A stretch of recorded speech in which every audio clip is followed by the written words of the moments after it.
Lance le recording, j'envoie le truc. Si évidemment quand je t'explique, je suis de côté parce qu'en fait j'ai deux écrans. J'ai un écran pour la session et un écran où je montre. Et donc en fait c'est pour ça que quand je te fais face, en fait je suis de côté. C'est qui est un peu bizarre, je le reconnais. Mais Non, c'est- non, pour moi, non. Pour ça va. moi, ça va. D'accord, Ça ok. va. Alors, on va commencer Oui. par Aïe. ça. On va commencer par ça. Ouais. Il Quoi? se... C'est parce que ça résume beaucoup de choses. D'accord. Tu te souviens que Super. je t'avais dit, hein, on avait passé un petit morceau de film avec la, on avait passé un petit morceau de film et ça, Oui. donc je préfère son casque. Donc, t'entends? Allô? Oui, je Ok, t'entends. c'est parfait. Oui. Donc ça, tu te souviens, je t'avais passé un petit morceau de film au ralenti en te disant, ça c'est le résultat de 40 années de travaux. C'est qu'on D'accord. on a compris comment, et on a expliqué jusqu'au dans le moindre détail comment fonctionne la protéine de transport sodium-potassium. Tu te souviens le film, hein, sinon je te le repasse. Et en fait, ça résume les membranes avec les phospholipides qui n'aiment pas l'eau, tu vois. Alors ils sont ensemble. Les parties qui aiment l'eau ici vont du côté de l'eau. Ça résume aussi les protéines où on voit des hélices alpha, tu vois. Et peut-être ici quelques feuilles. Il n'y a pas beaucoup de feuilles éplicées bêta ici, on n'en voit pas. On a surtout des hélices alpha ici. Et en fait, on voit que c'est une protéine qui a plusieurs. Il y a au moins deux parties, hein. Une partie en rouge ici, donc c'est un dimère. On a deux chaînes qui sont associées entre elles, tu vois. Et elles traversent la membrane, donc elles font tic tic tic tic tac tac tac tac tac tic tic tic tic tac tac tac tac tac tic tic tic tic tac tac tac tac tac tic tic tic. Comme quand tu fais de la couture, tu vois. C'est-à-dire que Oui. la la séquence de protéines qui correspond à cette protéine, elle a dû dire, hé les gars, on rentre. Enfin non, là on est à l'intérieur, donc on était ici. On a d'abord fait un petit truc avec le ribosome, puis on a dit, ah, il faut rentrer. Ok, on rentre. Puis on sort. On fait une séquence. Ah, on re-rentre. On ressort. On ressort. Attends, là on va faire un petit tour dehors. Un petit tour à l'intérieur, pardon. Tu vas pas qu'on partage l'écran. Ah, mais évidemment, alors ça, merci. Je reprends. Effectivement, ça va être plus difficile. Tu te souviens de ce petit film, hein, que je t'avais montré? D'accord. Oui, D'accord. je t'avais dit ça. On échange le sodium contre le potassium, là, il y a un site d'ATP. Et bon, si tu veux, je te repasse le film, il n'y a pas de problème. Et ça résume tellement de choses qu'à la limite, s'il y a un truc à retenir, c'est ça. Parce que là, ça résume déjà tellement de choses. Et on peut se repasser le film, il n'y a pas de problème. Donc on va le faire. Plus tard. Donc en fait, là, on voit les phospholipides, hein, de la membrane. Tu vois ici. Tac, tac. Les parties hydrophobes qui n'aiment pas l'eau. Alors, c'est parti C'est quoi le qui aime pas l'eau? dans les phospholipides. Hop. Ils aiment pas l'eau parce qu'en fait, ils ont pas de partie, ils sont pas ionisés. Et donc, en fait, ils préfèrent rester ensemble. Parce que l'eau, par sa propriété d'osmose, elle aime entourer tout ce qui est chargé. Tout ce qui est chargé électriquement, que ce soit positif ou négatif, elle va les entourer. Tandis que les chaînes les chaînes de carbone qui sont pas associées à des ions, eh bien, elles sont hydrophobes. Donc on reprend ici. Très très bonne question. Ici, on a un phospholipide. Prends tranquille, parce que plus on... Tu vois, ça c'est le radical, ça c'est le groupement phosphate, et puis là, tu as un groupement de une chaîne de carbone, qu'on appelle des acides gras. Oui. Alors, si on parle souvent d'acide gras saturé, acide gras insaturé.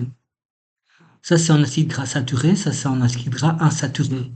Ça bouge pas. C'est pas des pieds qui vont bouger, hein. C'est tout à fait fixe. Mais le fait que ce soit asymétrique, ça veut dire que c'est pas stable et que donc les uns par rapport aux autres, ils vont toujours se déplacer. ils vont glisser les uns par rapport aux autres. Mais tu vois, ça n'aime pas l'eau. Ça préfère rester ensemble. Quoi que n'aime pas l'eau? Ces groupements, Pourquoi qu'il aime pas l'eau? ces groupements l'eau, parce ils ont pas d'ions. Ils sont pas chargés. D'accord. Et comme ils sont pas chargés, ils vont préférer, toi, ils ont pas de charge ni plus ni moins. Et donc, l'eau, c'est pas trop leur truc. Tu vois? Parce que ça, c'est des carbones qui sont complètement saturés, hein, en hydrogène. Ces carbones, hydrogène, ils ont chaque fois CH3, CH3, CH3. Et donc ici, à la fin, en CH4. Donc ils ont pas, si tu veux, ils ont pas besoin de contact avec l'autre. Tandis que là, le groupement phosphate, et le radical, il est toujours chargé. Et donc ça aime l'eau. Tu vois? Et comme ça aime l'eau, ça va avoir tendance à se mettre avec l'eau. Ok? On refait Donc c'est pour ça qu'on a les membranes qui sont comme ça, parce qu'il y a une partie de ces molécules, elles aiment bien se faire entourer d'eau, celles-là, elles aiment pas. Elles restent ensemble, hein, comme, comme des bigotos, quoi. Elles restent ensemble. Non, c'est quoi? Non, je dis rien du tout. Mais elles restent ensemble à papoter en buvant le thé, même sans eau d'ailleurs. Et donc ça, c'est fluide, hein, latéralement, de part et d'autre. Et pour freiner un peu cette fluidité, on a des cholestérols. Tu vois ici. OK? Et là, on a des protéines de membrane. Là, on a une hélice alpha avec un petit bout d'un côté, un petit bout de l'autre côté. Et puis, on a le rembourrage avec les filaments intermédiaires qui vont faire le rembourrage et aussi des filaments d'actine pour un peu la motilité de la membrane. Et voilà. OK? Ça, on avait vu au départ, on revoit, c'est très bien. Parce qu'à la limite, c'est tout ce qu'il faut savoir. Il faut savoir aussi que bah, quand on mange des produits comme par exemple si tu bois de l'eau avec une carte de crédit tous les mois dedans, eh bien en fait Oh, ça va venir se mettre là, tu vois. Ça va venir, oh, c'est... ça s'appelle des polyfluoroalkyles à chaîne courte. Ils vont venir se mettre là. Et quand on a obligé les enfants à porter des masques dans les écoles, eh bien ça émettait aussi des polyfluoroalkyles à chaîne courte qui viennent se mettre dans les membranes. C'est très très dangereux évidemment, et ça part jamais en plus. Donc, Ah bon? ben oui, justement parce qu'on appelle ça persistent organic pollutants. Ce sont parce qu'ils ne se dégradent pas. Donc en fait, c'est pour toute la vie. Donc on va finir par devenir des. On n'a même plus besoin de faire des robots. On va devenir des robots. C'est- Mais C'est vrai, hein. c'est c'est assez. Et en fait, dans la chaîne alimentaire, comme par exemple, pourquoi est-ce qu'on retrouve beaucoup d'oiseaux, les otaries, les phoques, qui sont en Arctique et en Antarctique, plein de ces produits-là, parce que ils sont au sommet de la chaîne trophique, de la chaîne alimentaire. Et donc, les pollutions arrivent aux prédateurs qui sont à la chaîne dessous. Et donc, ça s'accumule, en fait. Quand on mange les crevettes, les poissons mangent les crevettes, les crevettes mangent les petites micro-organismes, et finalement, ben, ce sont les gros poissons qui les mangent, puis ce sont les otaries et les phoques qui les mangent. Et c'est eux ils ont beaucoup de concentration de ces produits-là. Et l'être humain, il est aussi quelque part, pas au sommet de la chaîne, mais il est au sommet de la poubelle. Et voilà, donc c'est pour ça, on va revoir cette petite vidéo, D'accord. parce que c'est une façon, c'est pas pour perdre du temps, hein, c'est pour gagner du temps. Non, bien sûr que non. C'est pour Je vais apprendre avec la vidéo. simplifier la compréhension, parce que tout ça va faire tellement sens que, alors, qu'est-ce qui est important là-dedans? Je vais passer lentement et doucement, parce qu'on a quand même mis 40 années à élaborer ce petit truc, c'est le résultat d'énormément de recherches. Donc je me permets de le remettre. Voilà, on voit le potassium, ou c'est le sodium qui sort et le potassium qui rentre. Qu'est-ce qu'on peut dire de ça? On a vu déjà que, alors on va le remettre, quand on est au début, on a l'ATP ici, tu vois, ici, l'ATP, adénosine triphosphate, donc il y a un site actif ici.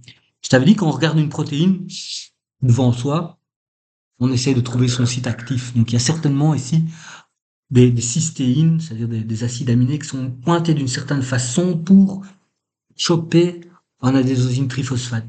Et là, on voit le sodium qui rentre. Il y en a trois. On a changé 3 contre 2. Mais alors, comment il va faire pour arriver là? C'est qu'il y a un tourbillon, tu vois? Il y a un tourbillon. Dans l'eau, il y a vraiment un tourbillon. Il y a vraiment les molécules parlent entre elles à travers l'eau. C'est pour elles comme pour nous le son. Leur forme se propage dans l'eau. Elles propagent leur vibration dans l'eau et les molécules d'eau vibrent. Et comme ces métronomes qu'on a vus, elles font en sorte que tout se passe comme cela doit se passer. Et donc, aussi, lorsque ceci va se séparer, donc l'adénosine triphosphate va devenir ADP plus PI, ça va faire un choc. Et ce choc va faire que la protéine, qui est toujours rigide, hein, la protéine, c'est pas quelque chose qui bouge comme une méduse, c'est quelque chose de très rigide. Les molécules, la plupart, sont rigides. Mais quand tu vas faire un petit coup comme ça, elle va changer de forme. C'est-à-dire qu'on va faire tourner, tu vois ici tu as deux grosses structures, il y a une hélice comme ça, comme un bras. Et donc ça va le faire tourner, tu vois. Là, voilà, tac, t'as vu? Là c'est en train de tourner. Tcha. Et donc ça va ouvrir la vanne. Et donc ça va induire un canal de sortie, un canal d'entrée. Donc il y a un tourbillon d'entrée, un tourbillon de sortie. Hein, vraiment comme un vortex. Et c'est comme ça.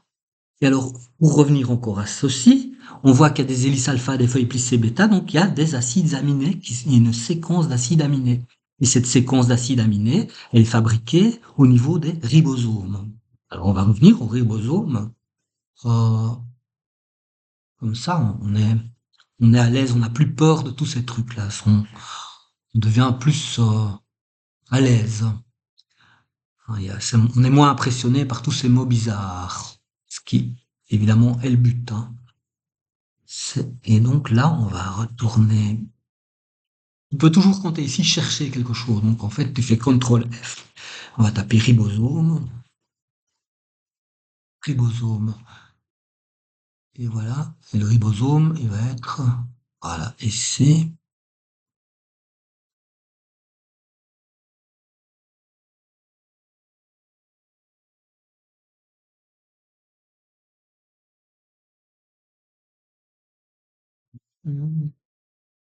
Voilà, c'était ici. Hein.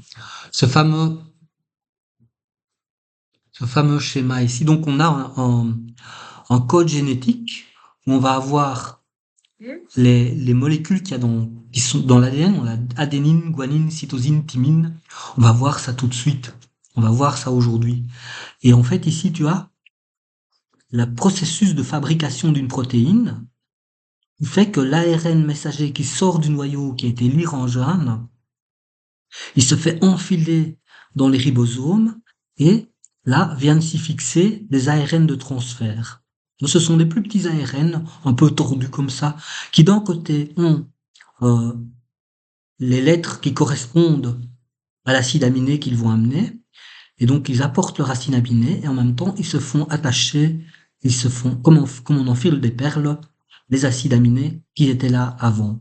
Et puis, celui qui portait celui qui était là avant se détache. Super. De temps en temps, il faut dire, on va rentrer dans la membrane. Alors, il y a une petite séquence qu'on appelle une séquence signal. Ce processus s'appelle la translocation.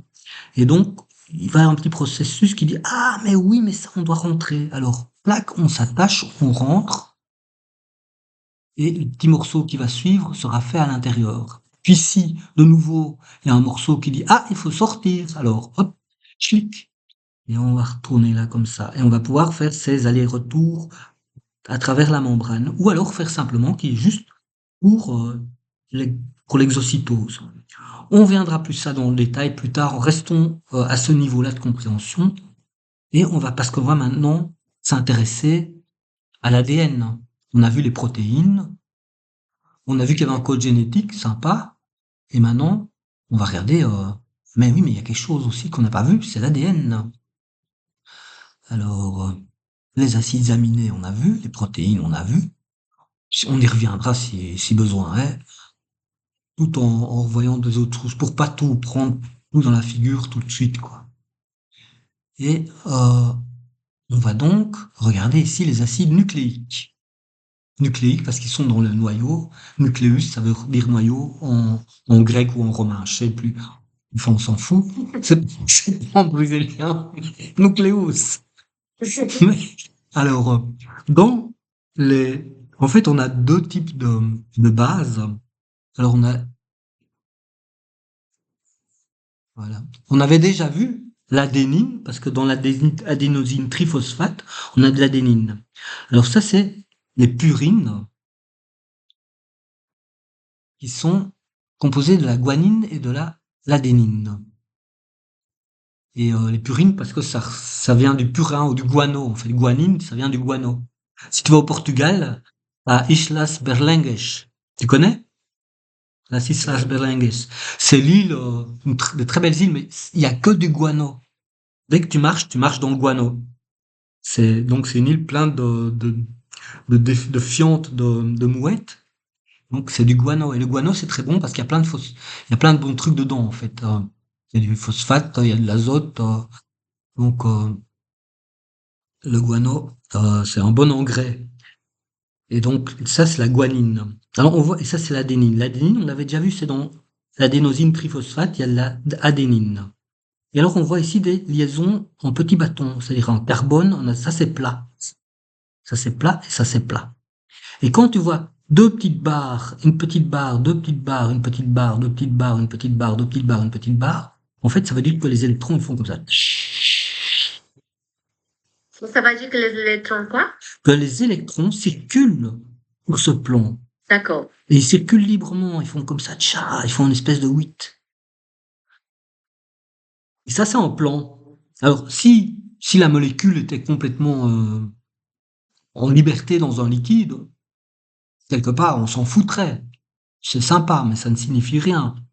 Mais si toutes ces molécules sont parfaitement ordonnées les unes par rapport aux autres, alors tous ces champs magnétiques ici qui sont perpendiculaires aux champs électriques de ces mouvements-là vont s'additionner d'une certaine façon. Et on va regarder, c'est hyper important. C'est pour ça que j'insiste là-dessus. Ici aussi, la guanine, on voit. Et on voit ici qu'il y a NH. Tu as dit, Comment? excuse-moi, tu as dit que quand c'est les deux trucs, ça c'est quoi qu'elle retourne? En fait, ça veut dire que les électrons, ici, tout le long, vont tourner. Tic, tic, tic, tic, tic, tic. Ça, c'est très important. Tu vois, ici, ça va tourner. Donc, il y a des électrons qui tournent ici. Des électrons en liberté ici. Et dès qu'il y a des électrons en liberté qui Ça tournent va sur dire un que plan, les électrons, elle va tourner, c'est ça? ils vont tourner là, oui. Elle tourne. Comme quand on pédale Elle avec va un. tourner ou elle tourne? Ils tournent. En fait, ils sont en libre circulation, tu vois. Et là aussi, ils sont en libre circulation. Et quand tu as des électrons qui sont en libre circulation sur un plan, ça veut dire que perpendiculairement à ce plan, il y aura un champ magnétique. Donc si un électron qui circule comme ça, il y aura un magnétron qui va être émis dans l'autre sens. Hyper important. Un champ magnétique. Et donc, c'est juste, et on voit ici, tu as H2NCO ici, et ici tu as NH2 ici. Tu vois, là où il y a les flèches. Pour le moment, ça veut pas dire grand-chose et je compatis avec ton écœurement. Euh, alors ici, on a la cytosine et la thymine. Donc on a adénine, guanine, cytosine, thymine dans l'ADN. Là, on a de nouveau un beau truc qui tourne comme ça. C'est une cytosine. Là, on a une thymine ici. Là, tu vois, ce sont des noyaux simples. Et quand on est dans l'ARN, la thymine s'appellera uracile parce qu'il y a juste un petit changement ici ridicule de rien du tout. Ok? Ici, t'as ici, t'as CH, ici, t'as CH3. C'est tout. On s'en fout. Et ça, c'est les riboses. Hmm. D'accord. Les riboses, des sucres à 5 carbone. Ça, c'est pas plan, ça. Et puis, il n'y a pas de liaison de boudin, c'est pas plan. Voilà.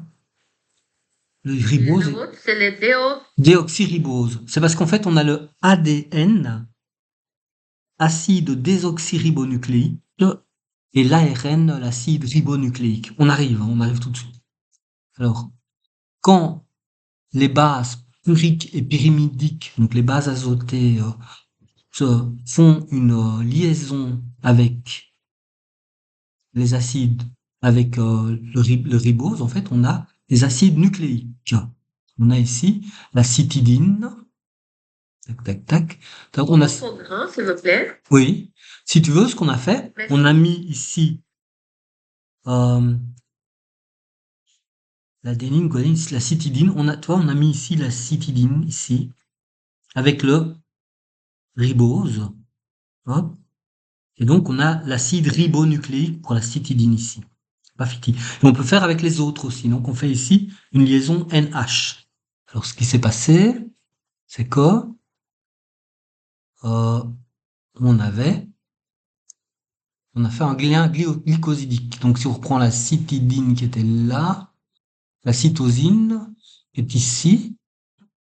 Eh bien, le N qui était là, Et la différence de la cytosine et la cytogine, c'est quoi? la cytosine, cytidine. Cytosine, c'est la base, tu vois.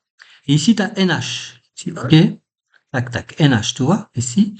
Et lui, il s'est accouplé. Il a perdu son H, en fait. Et il s'est accouplé avec le ribose pour former, toi, il y avait ici le os, pour former ici une cytidine, c'est-à-dire une base azotée. Voilà. C'est juste pour la compréhension. Ça veut dire base? Une base, parce que les paires de base, enfin, on va arriver au mot de base, on est passé d'une base azotée ici à un acide nucléique. Et après, c'est pas fini. Ensuite, on va le phosphoryler et on obtient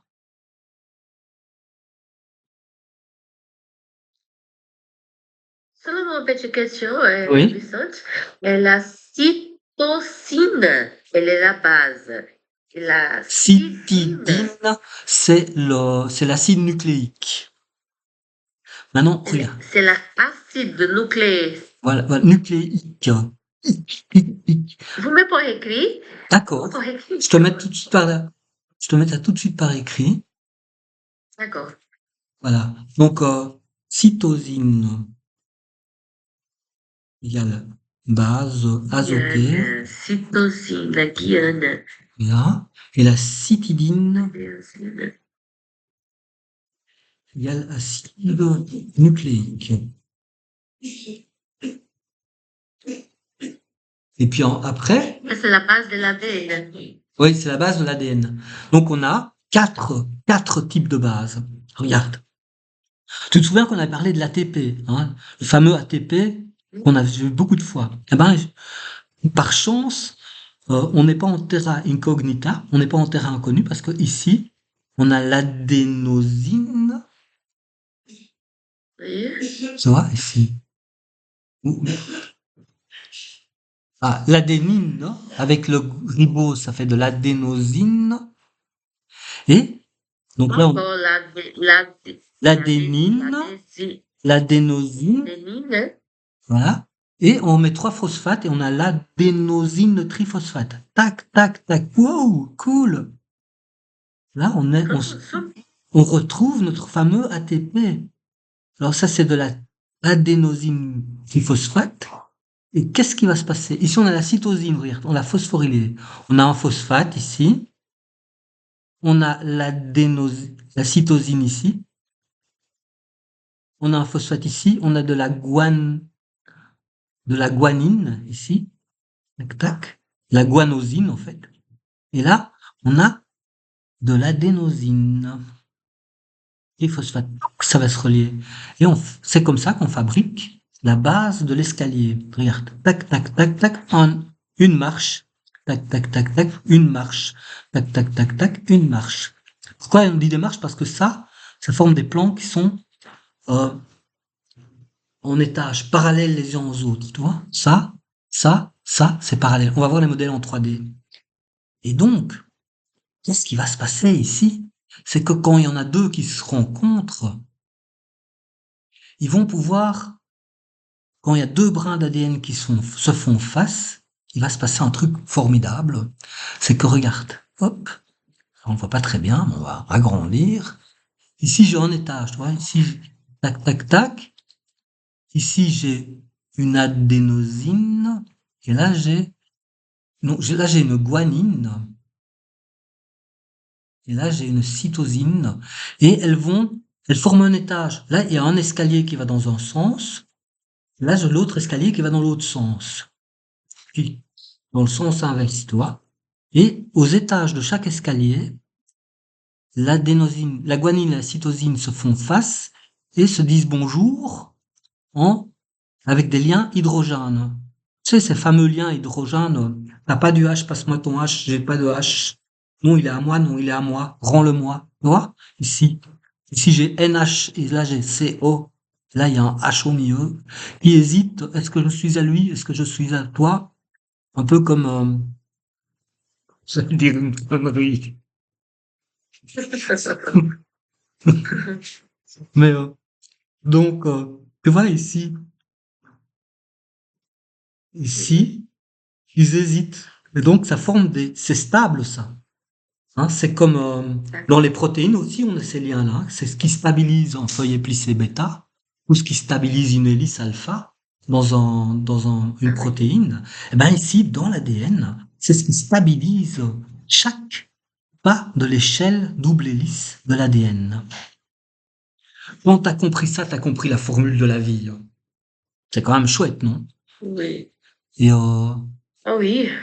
mais Je suis obligée d'étudier ça ça fait mal à la pour que tu tête, et je suis accomplisses d'accord. ça. Ça fait mal à la tête. On est d'accord.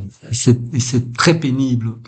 Et donc, c'est pour ça qu'on va voir des modèles 3D. Je pense que si la personne, elle aime beaucoup ça, elle est vraiment heureuse avec cette information. Mais pour moi aussi, tu vois, c'est des lettres numéro. Non, non, c'est dur. Et je crois que tous les étudiants, t'es pas la seule, hein, t'es pas la première personne qui me fait part de cette difficulté. C'est parce que, quelque part, on n'en a rien à foutre. On est d'accord. Oui. C'est pas ça qui va changer. Et pourtant, si. Euh, Regarde le beau plan ici. Et Oui. regarde comme c'est beau. Voilà. Et là, les électrons, ils vont tourner. Et là, ça, c'est une adénine. Adénine. Là, c'est une guanine. Oh, que est belle, ma guanine. OK? L'adénine, la guanine. Tiens, la guanine et un petit O, là. Tu vois? Et puis, j'ai la cytosine. La cytosine, ici. Oui. Et puis là, j'ai la thymine. Ah, j'ai un petit O ici, en plus. Tu vois? Hop. Hop. Ah, il y a un petit O. Voilà. Sinon, c'est plat. C'est plat, il y a les boudins, donc ça tourne. Ah. Et là, c'est plat, il y a les boudins, donc ça tourne. C'est plat, il y a les boudins, donc ça tourne. Les électrons. Très intéressant. Et en plus, maintenant, regarde. Ils vont s'apparier. C'est-à-dire que, ici, tu as le nucléotide, hein. Alors, tu as, nucléotide à adénine. Eh bien, j'ai l'adénine ici, l'adénosine avec le ribose, et l'adénosine phosphate. Donc là, j'ai un escalier, tu vois, une marche de l'escalier. Et là, j'ai une marche de l'escalier avec la guanine, tu vois, chaque. Si je le porte d'une certaine façon, ça va se mettre comme une marche d'escalier. Et puis, j'ai la cytosine ici, la thymine. J'ai un nucléotide de cytosine et un nucléotide de thymine. Tu vois, chaque fois le phosphate, le ribose et ce bazar-là. Maintenant, on va former donc on arrive à un truc. Voilà, une paire. Une paire adénine-thymine. Voilà, tu vois, sur l'escalier, il y a une hélice qui tourne dans un sens, il y a un brin qui va tourner dans un sens, l'autre qui va Il y a un brin qui va descendre, l'autre qui va monter. Et à chaque étage, t'as ça, tu vois, ça va s'apparaître, tu vois. Ici, j'ai une adénine et une thymine qui s'apparient. Pourquoi? Parce qu'elles font des liens hydrogènes ici. C'est l'hydrogène qui hésite, je suis à toi, non, je suis à toi, non, tu es à moi. Et alors ça forme. Et là, il y a des électrons qui tournent. Il y a des électrons qui tournent. Et quand il y a des électrons qui tournent dans un sens, il y a un champ magnétique perpendiculaire. Et là, pareil. Mais comme ça va dans l'autre sens, il y en a un qui va par là, l'autre qui va par là. Commence déjà bien. Mais du fait que c'est sur un plan, et que toutes les escaliers se succèdent, ben en fait, ça va faire qu'il y a il y a un mot, il y a une phrase électromagnétique qui va se propager tout le long du brin d'ADN. Ouais, ici, j'en ai, j'avais celui-là, non, je fais une paire cytosine-guanine. Cytosine-guanine, tu vois, ils ont trois liens. Là, j'ai la cytosine, parce qu'il y en a trois qui vont se dire bonjour, tu vois. Là, il y en a trois. Cytosine, guanine. Il y en a deux. Et hop, ça fait de nouveau une espèce de plan. C'est pas tout à fait plan, mais c'est presque plan. Et donc, ça, ces bazars-là, ils vont former la molécule d'ADN. La molécule d'ADN. Alors, on va essayer de bien se centrer sur la molécule d'ADN. Tu vois, c'est une hélice. Parce qu'il y a un brin qui va monter et l'autre brin qui va descendre. Hein, on voit la double hélice. C'est la fameuse double hélice de la vie. Hein. Fabuleux quand même. Si on la regarde par le trou de la serrure, avec un petit peu, on va voir ici, tiens, toi, on voit ceci. Et alors, je sais pas si tu t'intéresses à la géométrie sacrée, hein, mais ça, ça fait une géométrie sacrée en fait. Et on voit que ça forme une hélice, et au milieu de l'hélice, tu vois, dans le cœur de l'hélice, bah, l'eau, elle peut pas rentrer. L'eau, elle va venir autour. Ça veut dire que là, on va avoir quelque chose d'assez extraordinaire. Qui se passe aussi dans les protéines, c'est qu'on va avoir des liens hydrogènes qui seront en l'absence d'eau. Ça se fait dans le vide, en fait. Donc, en fait, ces liaisons-là, elles sont protégées de l'eau. L'eau ne va pas jusque-là. Elle reste autour. Donc, on a une espèce de quelque chose, un objet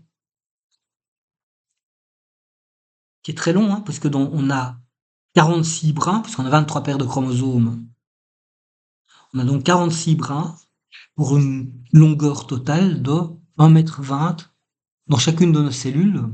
Et tu sais combien on a de cellules dans notre corps? Comme ça dit en chiffres. Combien? Allez, je te dis, tu devines. 1 million, 100 millions, 1 milliard, 100 milliards, 30 trilliards. C'est des millions de milliards. Combien? Combien on a de cellules dans notre corps? Combien de cellules c'est dans le cœur? Ouais, dans le corps, dans ton corps. 2 millions. Oui. Donc t'es millionnaire en cellules. Ben non. T'es même encore plus que milliardaire en cellules.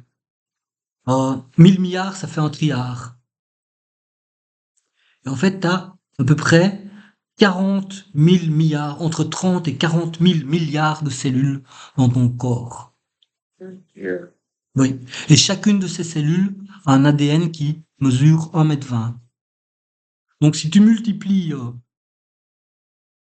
1,20 m par 30 000 milliards, on peut facilement on peut facilement sortir de notre système solaire en distance. C'est fou, hein?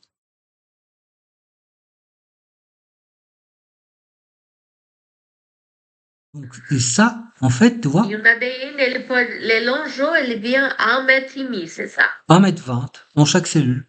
Ouais. Tu peux regarder sur Wikipédia, hein, si tu dis, il ment. Tu peux toujours vérifier, hein. Regardez où? Tu peux regarder tu demandes à ChatGPT, tu peux vérifier, hein, mais c'est vrai. Oui, c'est vrai. c'est la longueur de l'ADN dans chacune de nos cellules. Et tu vois, donc, on a une double hélice comme ça. Chaque. Et on a ces paires, ce qu'on appelle des paires de base, parce qu'elles s'apparient, tu vois. Les paires de base s'apparient. L'adénine s'apparie avec la guanine, et la guanine l'adénine s'apparie avec la guanine, et la cytidine s'apparie avec la thymine. Donc on reprend ici. Hein, l'adénine s'apparie avec la thymine. Oui, voilà, je confonds. L'adénine ici, la thymine ici, la cytosine, la guanine ici. Ok? Ça fait des paires. Et en fait, qu'est-ce qui va se passer? C'est que quand tu as un gène, donc ça c'est vraiment quand tu as un gène, ça veut dire que ça code pour une protéine, ça veut dire que tu vas avoir une certaine longueur d'ADN qui va servir à dire les mots qu'il faut pour dire je veux une protéine comme ça, composée de tel acide aminé, ensuite tel autre, et ensuite tel autre, ensuite tel autre. Donc c'est pour ça que nous avons le code génétique. Hein, le fameux code génétique qu'on a vu. Oui. On l'a vu ici. Le fameux code génétique ici. Voilà. Là. Alors, au lieu de thymine, parce que dans l'acide ribonucléique,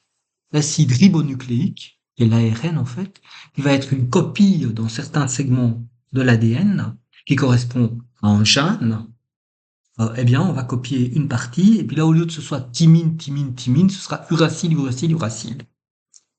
Donc, U égale T, c'est le même, c'est son cousin en face, voilà. Et donc, ça fait PTT dans l'ADN. Ça, c'est pour coder pour la phénylalanine. UUA, UUG pour la leucine. CUU, CUC, CUA, CUG pour la leucine. Voilà, donc en fait, on va pouvoir, 3 lettres vont permettre de déterminer un acide aminé. Et ça, on a vu parce que on n'a que 4 acides nucléiques, adénine, guanine, thymine, cytosine, adénine, guanine, cytosine, thymine, et les mots doivent être de 3 lettres parce qu'on doit spécifier, on doit déterminer de choisir un acide aminé parmi 20. Donc si on n'avait que 2 lettres, ça irait pas. Mais avec 3 lettres, ça va. Et c'est comme ça que ça marche. Donc en fait, ici, ça s'appelle un codon. Les codons, c'est une succession de 3 acides nucléiques qui vont déterminer un acide aminé. Ok, un codon, je te l'écris, hein, un codon, c'est 3 acides nucléiques qui spécifient ou qui déterminent un acide aminé. Voilà. Okay, ça, c'est un codon. Et donc, ici, on a tous les codons pour spécifier les acides aminés et les acides nucléiques. Et donc, c'est la base de ce qu'on appelle le code génétique. Hein, le code génétique.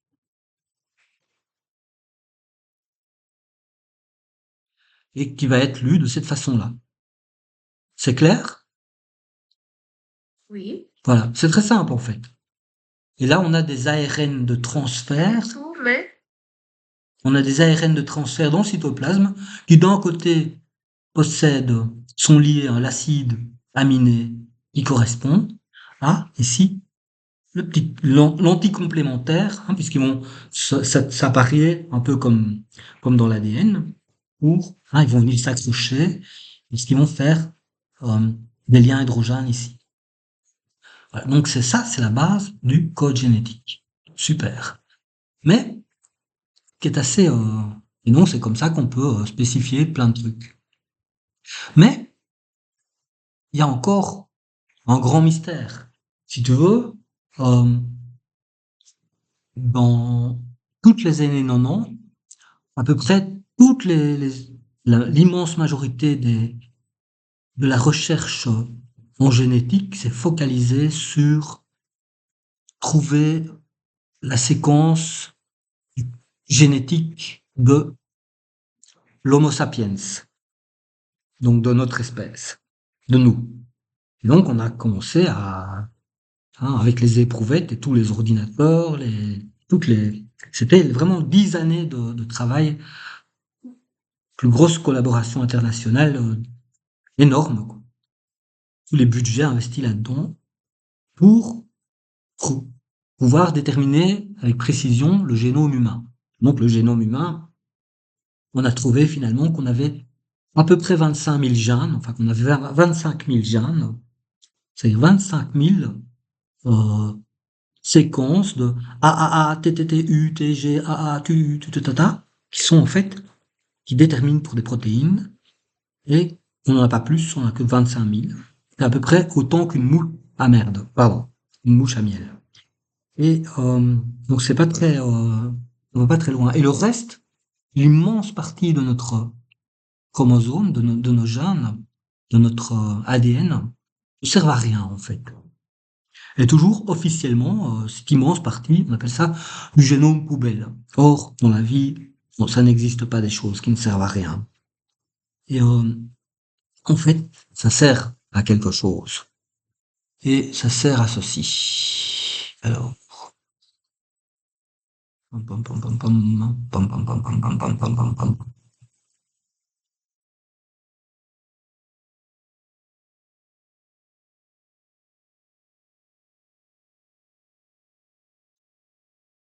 Ça sert. Ben, tu vois qu'ici, ça c'est un peu, on a résumé, on a simplifié hein, les escaliers. À chaque pas de l'escalier, on a ces noyaux sur lesquels tournent des électrons. Tic, tic, tic, tac, tac, tac, tic, tic, tic, tac, tac, tac. Et ici, on a cette liaison hydrogène. Et en fait, ici, quand tu as un cycle sur lequel tourne un électron, ben, perpendiculairement, on va avoir un champ magnétique. Ça a des magnétrons, ça, qui vont se déplacer tout le long de l'ADN. Et ça, c'est vraiment... Et vu qu'à chaque personne, chaque portion de l'ADN a sa phraséologie, puisque on va avoir des séquences tout à fait particulières. Chaque personne a un ADN particulier. Et donc, en fait, on va avoir une phrase, un cri. On va en fait émettre tout le long de l'ADN une, une espèce de champ magnétique qui va se propager d'un bout à l'autre. Il va, il va revenir, il va rebondir, il va partir. Comme une corde de guitare. Tu vois, mais comme en fait ça s'appelle une onde transversale. Elle va en fait se propager tout le long de l'ADN, arriver au bout, se réverbérer, revenir, bam, rebondir, bam. Il y a des enfants, ils jouent avec des ressorts. Je ne sais pas si tu as joué avec ça ou si tu en as eu en main. C'est des grands ressorts comme ça. Et t'as toujours un front d'onde du ressort qui va monter, qui va redescendre, qui va remonter, qui va redescendre, tout le long de l'ADN. Mais comme on a ça 46 fois, puisqu'on a 46 brins d'ADN, hein, et chaque brin d'ADN aura cette espèce d'onde, de front d'onde qui va parcourir sur toute sa longueur l'ADN, dans les deux sens en même temps. Et quand ils vont se croiser, le ange va faire quand le sens qui va par là et le sens qui va par là se croisent, donc c'est ces espèces de fronts d'onde qui suivent les brins, quand ils vont se croiser, ils vont faire ils vont se rentrer dedans comme deux trains se rentrent dedans et ils vont émettre ce qu'on appelle un biophoton. Ça va sortir un biophoton. C'est-à-dire que j'ai un truc qui va comme ça, un truc qui va comme ça, et ils vont d'un bout à l'autre, et ils se rentrent dedans. Ça va très vite. Et ils vont émettre un biophoton. Ça, c'est beau si le ADN il est tout droit. Là, ce serait simple. Alors, ça va à moitié de la vitesse de la lumière, et ça va comme ça. Mais l'ADN, il se replie sur lui-même. Il est replié, il est enroulé. Et donc, en fait, on a ça, ce n'est qu'une partie de, ce n'est qu'une partie de l'expression photonique de biophoton qui est émis. Le biophoton est beaucoup plus compliqué parce que l'ADN s'enroule sur lui-même. Et comme l'ADN, donc en fait ici je reprends un ADN tout droit, donc là tu as le champ électrique qui file comme ça, et donc tu as un champ magnétique qui va. D'ailleurs tu peux le visualiser ça. Si tu prends tes deux mains, voilà. Si tu prends tes deux mains, tu les tiens à distance. Toi qui es dans les soins, tu peux bien comprendre. Et si tu pousses comme ça, tu vas sentir, sans un peu comme un sac et un ressac, comme si tu avais du sable, comme ça. Ça, c'est exactement une onde qui va, telle qu'elle elle est véhiculée dans chaque ADN. Et ça a une phrase très spécifique, vu que chaque personne a son propre ADN, avec sa propre phraséologie, avec sa propre séquence d'ADN. Chaque personne est différente. Et donc, et en plus, comme l'ADN s'enroule, c'est pas seulement une phrase au niveau des plus fortes, les plus faibles longueurs d'onde, une petite longueur d'onde, mais comme chaque fois ça s'enroule, en fait, tu sautes d'un niveau de longueur d'onde. Et donc, tu crées une phrase qui est, en fait, c'est l'inverse d'un son. Lorsque tu fais un son avec la guitare, ping, tu as toutes les sous-harmoniques qui vont se subdiviser